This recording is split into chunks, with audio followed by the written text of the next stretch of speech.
YouTube? It's me, Tyler Renee. What is poppin', everybody?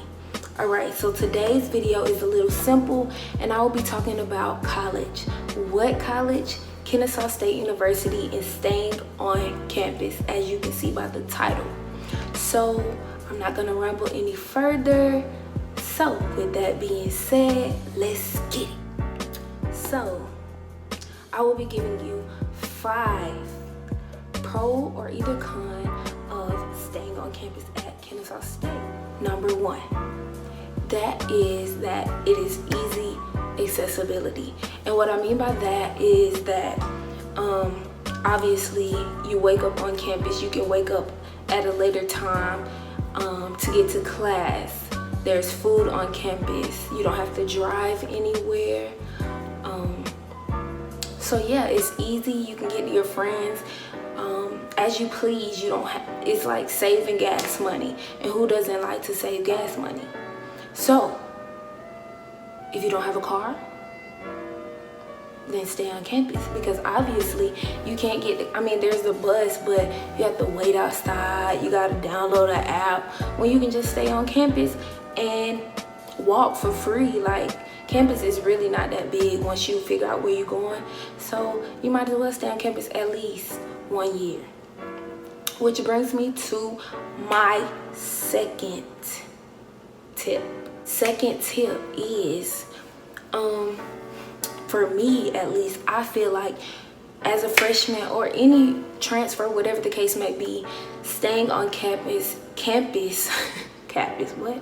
staying on campus is essential to your college experience. I think you should have at least 1 year of staying on campus, whether that be as a transfer or as a freshman, because literally staying on campus was one of the best years of my life. Like, even though I like staying off campus, it makes you feel like you're responsible, like you're growing up, you know, but staying on campus really molds your mindset. You meet new people easier, you're able to network, and it's really different from staying off campus. So if you can stay on campus at least 1 year and get that experience. I know it's kind of late in the game and most things are taken up, so it's hard to find on campus and off campus housing, but if you're able and you can change it in some kind of way, or maybe next year, just stay on campus if you haven't already. And on to my next one. All right, number 3, if you are staying on campus, I would have suggested last year staying in University Village, but I'm hearing things about them putting, you know, bunk beds in those rooms. So if that's true, I wouldn't suggest it. But if not, I would suggest staying at University Village or either ARC. Now, most athletes get first pick at ARC, so it'll be hard to kind of, at upperclassmen, so it'll be hard to stay there if you haven't already applied for it. And probably the only thing that's open, honestly, is KSU Place, and that is the worst place to stay. I mean, my friends wasn't that bad, but most of them are older than the rest, so it's just you know what I'm saying. But if not, you can stay at University Suites. And I will say University Suites is it's not all that, but it's not bad. You really meet a lot of people staying there because it's so interconnected. So to each their own, stay where you want, but I would suggest ARC or University Village. And with that being said, on to the 4th fact. Okay, y'all, so as I previously mentioned, it is essential to have a car on campus.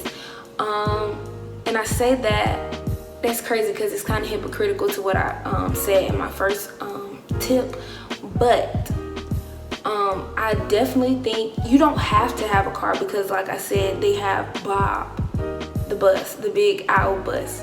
But on the weekends, the Commons closes early, which is so dumb, but the Commons closes early and most food places aren't open, so it'll be hard to get food on the weekends if you don't have a car. Of course, there's Uber, but you know, that's always sketch with all the stuff going on with trafficking and Corona now. It's just too much going on. So if you're able to have a car, or maybe even carpool with your friends, it'll be good for you, because of course we don't want you starving. I mean, unless you have some groceries that you want to cook or whatnot, which most students do, but most students like to go out and eat. I mean, it's the mindset of being independent and just being responsible for yourself who don't like to go out and eat, you know what I'm saying? So on the weekends, of course, people like to go out to eat. So if your friend has a car, cool, you don't need yours. But just make sure you know somebody who has a car that can get you to point A and point B without you having to stress about it. All right, so number 5 is that sadly staying on campus actually costs more than staying off of campus. And it's sad to say that, because most freshmen stay on campus, which is like, I don't understand why they would charge more for staying on campus than staying off. But every year it seems to go up, and up. So if you have the finances to stay on campus, because of course you can use like your refund, or if you have scholarships or loans, grants, whatever the case may be, yes, staying on campus will be more expensive in some cases. There are a few new student living housing complexes that are being built, like Bixby and Indy, and some of those places are more expensive depending on the floor plan you choose.